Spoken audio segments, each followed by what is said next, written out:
Perisai. Setelah memastikan kalau istrinya sudah benar-benar terlelap, Gabrieli dengan perlahan-lahan turun dari ranjang.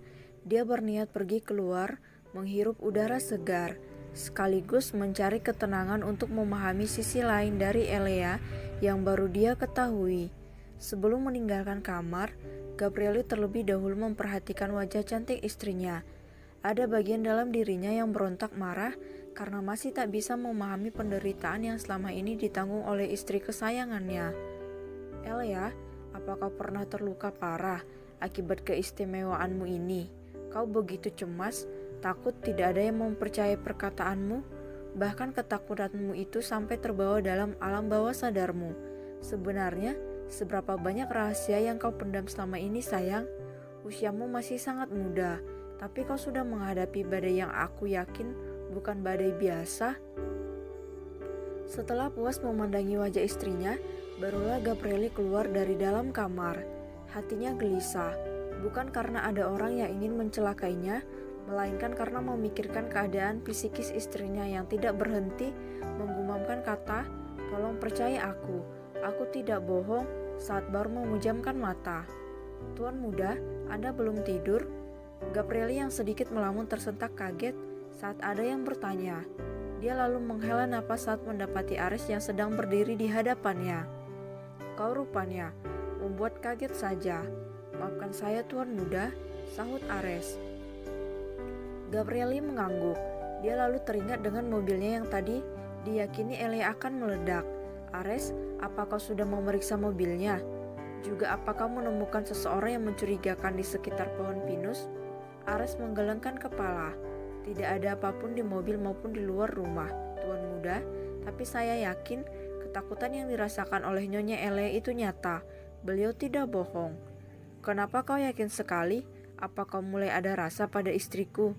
Tuduh Gabrieli tidak suka melihat Ares begitu memahami istrinya. "Jangan mulai sekarang tuan muda." "Tidak sama sekali tuan muda, saya hanya meyakini apa yang saya lihat. Menurut saya, ucapan yang Nyonya Elea ucapkan tadi adalah suatu kebenaran. Hanya saja masih belum jelas kapan hal itu akan benar-benar terjadi." Ibarat kata, Nyonya Elea seperti mendapat gambaran tentang apa yang akan terjadi di masa depan. Itulah kenapa beliau tadi terlihat begitu panik dan ketakutan karena hanya beliau saja yang bisa melihat kejadian tersebut. Jawab Ares dengan sejelas-jelasnya. "Jadi kau juga menyadari hal itu?" "Terlalu kentara untuk kita tidak menyadari hal tersebut tuan muda. Lagi pula, saya hanya menebak, bukan memastikan." Gabrieli menarik napas. "Tebakanmu juga tidak salah, Ares. Elea memang mempunyai kelebihan itu. Dia bisa melihat seperti apa masa depan dari orang-orang yang berada di sekitarnya. Aku memang belum mendengar sendiri dari mulutnya, tapi kejadian tadi membuatku yakin kalau Elea memang sedikit berbeda." "Jika memang benar seperti itu, apa Nyonya Elea sebelumnya juga sudah tahu kalau akan bertemu dengan tuan muda?" celutuk Ares. Mendengar celutukan Ares, Gabrieli sedikit kaget, antara bingung dan juga bahagia. Dia tersenyum membayangkan kalau seandainya memang benar dirinya sudah ada di dalam gambaran mata Elea sejak lama. Berarti itu tandanya mereka berdua memang ditakdirkan menjadi jodoh. Jodoh yang direstui Tuhan. "Sedang apa kalian berduaan di sini?" Gabrieli dan Ares sama-sama terperancit kaget mendengar suara tersebut. Mereka kemudian menoleh. "Ibu?" "Nyonya besar Leona," sapa Ares sembari membungkuk hormat. Leona mengangguk.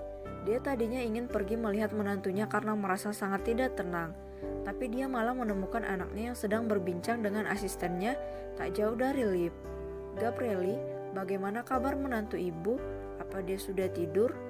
"Iya bu, Elea sudah tidur. Kalau keadaannya aku tidak bisa menganggapnya baik-baik saja, dia terus saja mengigau," jawab Gabrieli sembari menghela napas panjang.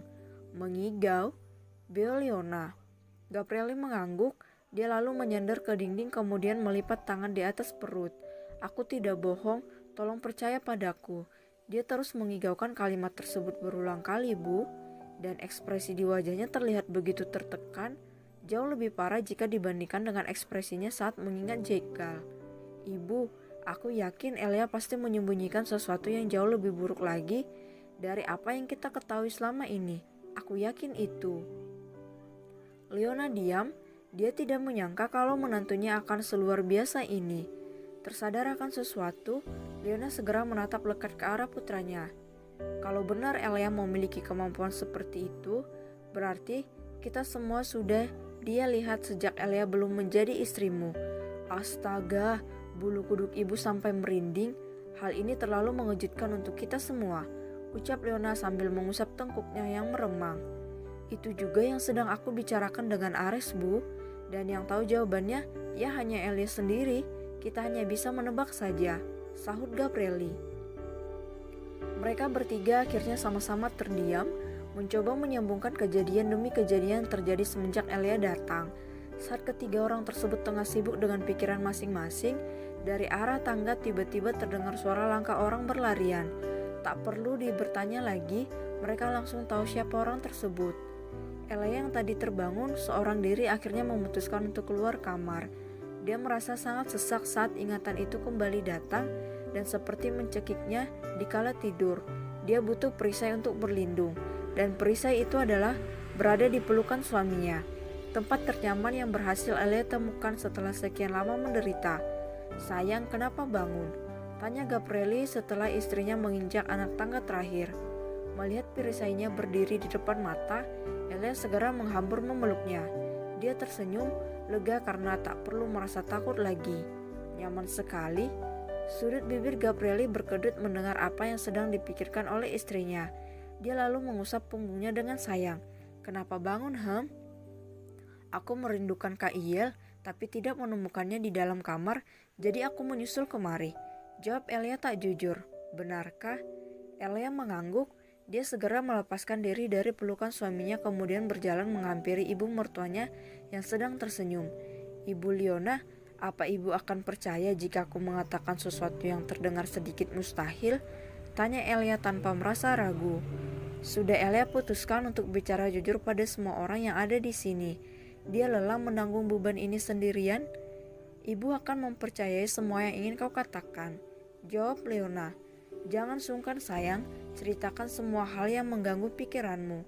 Kami semua ada di sini, jadi jangan merasa kalau kau hanya sendirian.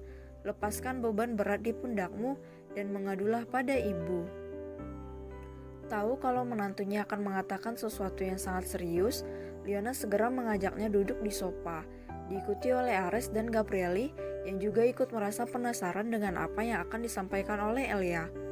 Sebelum mulai bercerita, Elia terlebih dahulu menarik napas dalam-dalam, memasok udara sebanyak-banyaknya karena ceritanya akan sedikit menguras emosi. Sayang, kau bisa menceritakan masalahmu sekarang. Ibu janji, ibu akan menjadi pendengar yang sangat baik untukmu, ucap Leona penuh perhatian sembari mengusap pipi menantunya. Ibu Leona, aku tidak sama seperti kebanyakan orang, aku cacat, ucap Elia pelan. Jeda sejenak, ketiga orang tersebut dengan sabar memberikan waktu untuk Elia bernapas dan menenangkan hati sebelum melanjutkan perkataannya. Sejak kecil, aku mengalami keanehan yang membuat aku selalu dikucilkan oleh orang-orang. Setiap kali tertidur, aku selalu diberi penglihatan tentang apa yang akan terjadi di hari esok, entah itu tentang kematian, musibah atau hal yang lainnya. Awalnya aku pikir itu semua hanya bunga tidur, jadi aku tidak mempedulikannya. Aku baru menyadarinya saat kejadian malam itu, di mana aku yang sebenarnya sudah mendapat gambaran kalau akan ada orang yang menyakitiku dengan cukup parah, tapi karena otakku yang lamban berpikir, dengan bodohnya aku malah menolong dokter yang tubuhnya bersimbah darah, padahal sudah jelas dalam mimpiku kalau dokter itu akan melakukan hal tak senonoh padaku. Dia... Jangan diteruskan, ucap Leona menyela perkataan menantunya begitu melihatnya mulai panik. Ares, tolong ambilkan air minum untuk Elia. Baik, Nyonya Besar, sahut Ares kemudian segera berlari ke arah dapur. Gabrieli mendekap erat tubuh Elia, jantungnya berdebar kuat saat dia tidak sengaja mendengar gumaman istrinya yang begitu lirih. Ibu Leona percaya padaku, dia pasti tidak akan memukul dan membuangku ke jurang seperti mereka. Ibu Leona orang baik, dia tidak jahat.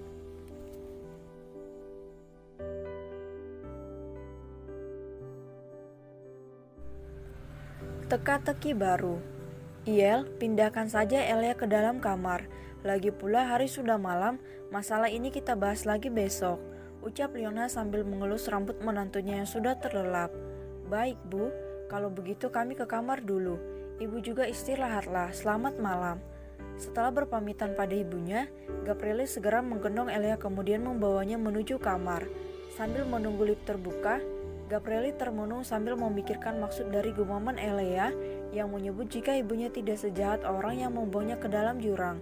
Sebenarnya tadi Gabrieli ingin langsung menanyakan hal tersebut pada Elia, namun dihalangi oleh ibunya karena tak ingin membuat psikis istrinya semakin tertekan setelah menceritakan kebodohannya yang tetap menolong Jekyll meskipun sudah mendapatkan firasat jika pria itu akan menyakitinya. Ting, Ares, kau pergilah istirahat di kamarmu. Tidak perlu mengantarkan kami sampai ke dalam, ucap Gabrieli sembari melangkah keluar dari dalam lift. Baik tuan muda, selamat beristirahat untuk Anda dan Nyonya Elia, sahut Ares. Gabrieli mengangguk, dengan sebelah kakinya dia membuka pintu kamar, melangkah dengan sangat perlahan, kemudian membaringkan Elia di atas ranjang mereka. Istri kecilku yang misterius, tidurlah yang nyenyak, tubuh dan pikiranmu sudah sangat lelah. Kau butuh istirahat yang banyak sayang, bisik Gabrieli kemudian mencium kening istrinya lama. Setelahnya Gabrieli berniat pergi ke kamar mandi untuk membersihkan badan, namun baru saja dia berbalik, tiba-tiba saja tangannya ditahan. Dia lalu menoleh. Sayang, kau tidak tidur? Tanya Gabrieli kaget melihat istrinya yang sedang tersenyum manis ke arahnya. Belum, jawab Elia jujur. Tapi tadi, aku sengaja Kak Iel, siapa suruh pelukan kakak terasa sangat zaman. Jadi ya aku pura-pura tidur saja menikmati pelukan itu. Gabrieli tergelak. Dia terkekeh kemudian duduk di tepian ranjang dengan tangan yang masih digenggam oleh istrinya. Sudah lebih baik, Elia mengangguk. Dia segera duduk kemudian menyender ke kepala ranjang. Asalkan ada kakak di sampingku, aku pasti akan baik-baik saja karena kakak adalah perisai tempatku berlindung. Perisai? Maksudnya? Setelah menunggu selama belasan tahun, aku akhirnya menemukan tempat untuk berteduh. Kak Iel, dari usiaku 14 tahun, aku sudah menunggu pertemuan kita. Itu yang menjadi penyebab aku bertahan di restoran kakak meskipun orang-orang di sana seringkali memperlakukan aku dengan seenaknya. Kesulitan yang aku alami selama bekerja di sana sama sekali tidak ada artinya jika dibandingkan dengan penderitaan dan juga rasa takut yang harus aku tanggung setiap harinya. Dari hari ke hari, aku terus menunggu kapan dewa pelindungku akan datang, sampai akhirnya Tuhan mempertemukan kita dengan Kak Lepi sebagai perantaranya, jawab Elia. Berarti dari pertama kita bertemu, kau sebenarnya sudah tahu siapa aku? Tanya Gabrieli takjub. Luar biasa, bahkan pertemuan mereka saja Elia sudah bisa memprediksi. Sungguh ini adalah kabar yang sangat membahagiakan untuk Gabrieli. Dia tidak menyangka kalau ternyata Elia sudah cukup lama menantinya. Aku tidak tahu karena di dalam mimpi itu wajah kakak tidak terlihat jelas. Hanya ada satu gambaran di mana orang yang akan menjadi perisaiku adalah seseorang yang mampu membaca pikiran orang lain. Dan kakak mempunyai kelebihan itu. Tubuh Gabrieli menegang kaget. Dia lalu menatap Elia tak percaya. Jadi selama ini kau tahu kalau aku bisa membaca pikiran orang lain. Tapi kenapa kau diam saja sayang? Kenapa tidak bertanya ataupun bercerita padaku? Elia tersenyum, dia mengelurkan tangan meminta suaminya memberikan pelukan yang selalu bisa menenangkannya. Karena aku takut Kak Iel akan membuangku jika tahu kalau aku ini tidak normal. Dan juga Elia yang kakak lihat selama ini hanyalah topeng belaka. Aku tidak benar-benar bodoh seperti yang kalian kira. Atau lebih tepatnya hanya berpura-pura bodoh untuk melindungi diri. Sambil memeluk istrinya, Gabrieli merasakan ada sesuatu yang janggal di sini. Sayang, apa ini ada hubungannya dengan seseorang yang telah mencelakaimu? Maaf, tadi aku sempat mendengar gumamanmu yang menyebut jika ibu tidak sejahat orang yang membawamu ke dalam jurang. Seandainya saja Gabrieli saat ini tidak sedang memeluk Elia, dia pasti bisa melihat jika ada raut kesedihan di mata istrinya. Bahkan mata itu sedikit berkaca-kaca saat kejadian tersebut diikut oleh Gabrieli. Kak Iel, apa kau mengenal seorang wanita bernama Weyan? Tanya Elia lirih. Weyan? Sahut Gabrieli. Sepertinya tidak sayang. Memangnya dia siapa dan apa hubungannya denganmu? Dia adalah orang yang membuangku ke dalam jurang, Kak. Jawab Elia sedih. Kening Gabrieli mengerut. Dia mencoba mengingat-ingat di mana pernah mendengar nama tersebut. Tapi nihil, dia tetap tak menemukan daftar nama wanita tersebut di dalam pikirannya sekeras apapun dia mengingat. Wei Yan Yung, istri dari Karim Yung, kakek dan nenek kandungku. Imbu Elia dengan air mata yang mengenang di pelupuk mata. Bagai tersengat listrik, Gabrieli tersentak kaget saat Elia menyebut nama keluarga yang sedang dia selidiki. Dia lalu melepaskan pelukannya menatap lekat ke arah istrinya yang ternyata sedang menangis tanpa suara. Elia sayang, kau tahu? Tanya Gabrieli gugup. Aku tahu semuanya Kak Iel. Aku juga tahu kalau Kak Lepe adalah bagian dari mereka. Aku tahu semua itu Kak Iel. Aku tahu, jawab Elia terisak. Keanehan yang ada di tubuhku benar-benar sangat menyiksa. Gambaran tentang mereka terus saja muncul di mataku.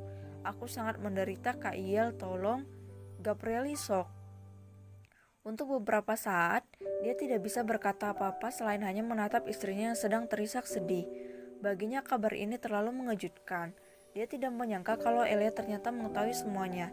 Istrinya tahu dengan jelas siapa keluarga kandungnya, bahkan juga mengetahui kelebihan yang dia miliki.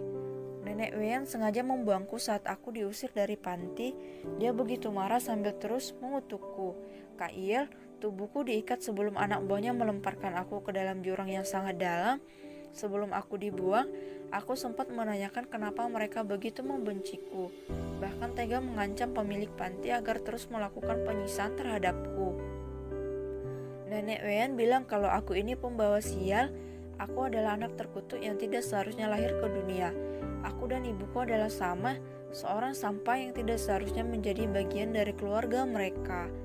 Nenek Weyan bahkan bersumpah sampai dia mati dia tidak akan membiarkan aku bertemu dengan ayah, juga tidak akan membiarkan aku melihat makam ibu. Aku sehina itu Kak di mata mereka, padahal bukan aku yang minta untuk dilahirkan, tapi kenapa mereka mau membebankan semua kebencian itu padaku? Apa salahku sebenarnya? Ucap Elia mulai emosional. Tak tahan mendengar penuturan Elia yang begitu menyesakkan dada, Gabrieli kembali memeluknya, membiarkan air mata kesedihan itu tumpah membasahi pakaiannya. Menangislah sayang, jangan ditahan, keluarkan segala beban yang selama ini kau pikul. Ada aku yang akan menguatkanmu di sini. Menangislah, hibur Gabrieli sedih. Hicks, di taman, kemarin aku bertemu dengan kakek. Kak, aku ingin sekali memeluknya, tapi tidak bisa, aku tidak diinginkan. Mereka tidak menginginkan anak terkutuk ini, mereka tidak menginginkan aku, Kak Iel, mereka tidak menginginkan aku. Rahang Gabrieli mengetat, di luar dugaan ternyata ibunya Brian tega membuang istrinya dengan begitu kejam. Belum pecah satu teka-teki tentang kenapa ada makam lain yang beratasnamakan istrinya, sekarang muncul lagi satu teka-teki baru. Entahlah, Gabrieli merasa kalau kejadian ini tidaklah sederhana. Pasti ada hal penting yang mendalangi perbuatan kejam neneknya Elia. Hanya orang-orang bodoh yang tidak menginginkan gadis seistimewa dirimu sayang. Mata mereka semua buta. Mereka tidak bisa melihat betapa mahalnya kehadiranmu di dunia ini. Ucap Gabrieli berusaha menyalurkan ketenangan. Elia terus terisak di dalam dekapan suaminya. Hatinya sakit, sangat sakit meski dia sudah berusaha untuk melupakan semua itu. Tapi pertemuan yang tak disengaja dengan kakeknya kembali membuka luka di hati Elia. Luka yang memaksanya harus berdarah-darah selama belasan tahun.